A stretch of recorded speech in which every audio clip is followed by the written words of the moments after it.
Hello, and welcome to this one-credit, non-speedrun, non-tool-assisted, non-for-charity speedrun playthrough of Bucky O'Hare on the NES. My name is Carlos, and this is part 3 of 6.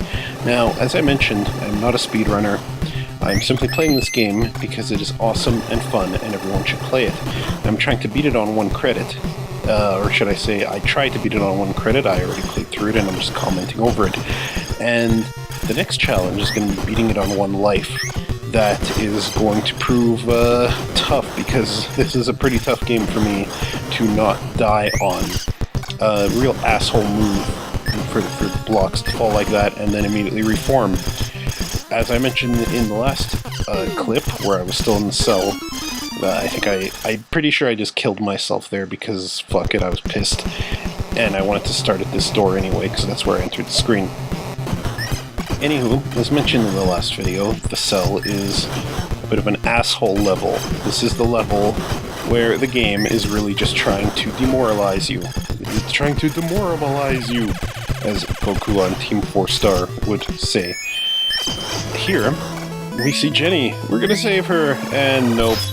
Air Marshal demonstrates power I'm pretty sure he never had, because, as mentioned, Konami has no idea what Bucky O'Hare is when they made this game, and they think Air Marshal is like the head of the Toad Army, instead of the sentient computer complex, which all real Bucky O'Hare fans know was the real threat. Jenny is not too terribly difficult, unless you're an idiot like I am and you try to fight her head on, and being stupid. You can see here, I forget if I died against her. She's not too hard if you're not an idiot like me, but otherwise, she walks back and forth, shoots lasers, and occasionally uses her psychic powers, sending a psychic orb at you. Once again, Konami didn't know what the hell they were doing because Jenny never showed this power to anyone except once accidentally to Willie DeWitt, which lends credence to my theory that the two were an item, even though Willie was like 11, I don't fucking remember. So, for some reason, Air Marshal's brainwashing here has given them some kind of weird plot armor that lets them take multiple shots of Bucky's blaster, where they probably couldn't before. Maybe they got that long-ass life bar that I got on me too, but Jenny touching me was doing way more damage than my puny little Bucky bullets are doing to her. So, yeah, just watch myself shoot Jenny, bullets, commentary. The Wii U came out, I guess. I'm not buying one because fuck Nintendo and the Wii. I'm saying that while playing an NES game, but I explained in the last video, modern Nintendo does not impress me. But classic Nintendo certainly does, and the third-party titles on the NES were pretty cool, like this one, Bucky O'Hare, NES. If you want to see speedrunners play through games like this, I recommend SRK Funk Doc on Twitch TV. He's currently trying to beat his world record on Maximum Carnage for Super NES, world record in time. And I guess there's speedruns of this game as well, both tool-assisted and not, so you can find them there. This is not a speedrun at all. If speedruns are your thing, look elsewhere. That elevator takes me to here, and I forget why I broke all these blocks. I think there was a life power-up here, or perhaps one of the P power-ups, because I just got Jenny, so her power bar is not maxed out. However, I was wrong. There was merely a 1-up, and I'm going to waste a whole bunch of time going right back through here. If you notice, the blocks that fall, you can clearly see them when it's a path that doesn't matter. Another reason this level is a total asshole level. It's still very cool music. Very reminiscent of the really fun Wily 1 levels in Mega Man, which is what this really is. Although, it would be kind of cool to see in a Mega Man game, Mega Man losing all his powers in level 1 and having to get them all back. Phase blocks, common staple for any game that calls itself a Mega Man knockoff, and Bucky O'Hare does not disappoint.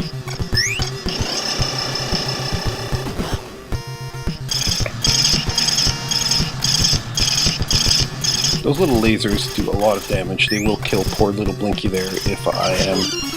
Oh, never mind. I guess I'm just gonna jump like a fool, tag that turret with my eye face, and then fall into the spikes, which were apparently floating on nothing, so I fell right through them.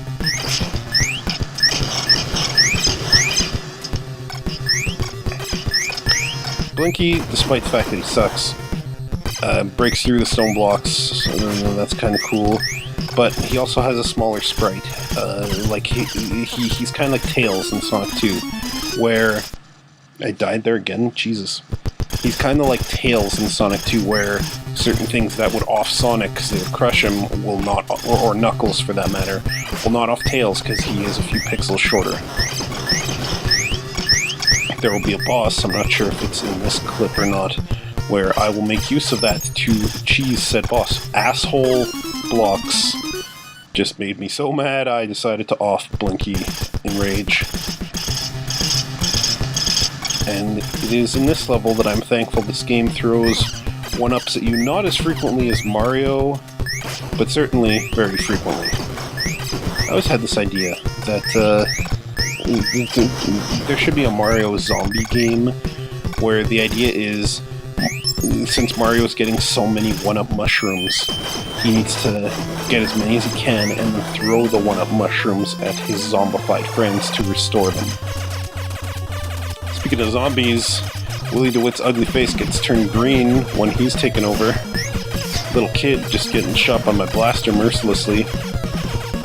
Doesn't need to charge his Buster cannon, he just shoots them, reminiscent of evil Mega Man in Mega Man Powered Up, a really cool game with a built-in level editor. More games need built-in level editors. And although you have to unlock the pieces in it by playing through the main game, which was stupid, especially if you have friends who just want to make levels, and I do have some friends who just wanted to do that. I forgot where I was going with that, but fuck Capcom. Thank you, Deadeye may be caught at the top. Another reason I like to get Willy and Deadeye first is because you get them last in the cell, and since Jenny comes up first, I can get the P power-ups with her here in this segment.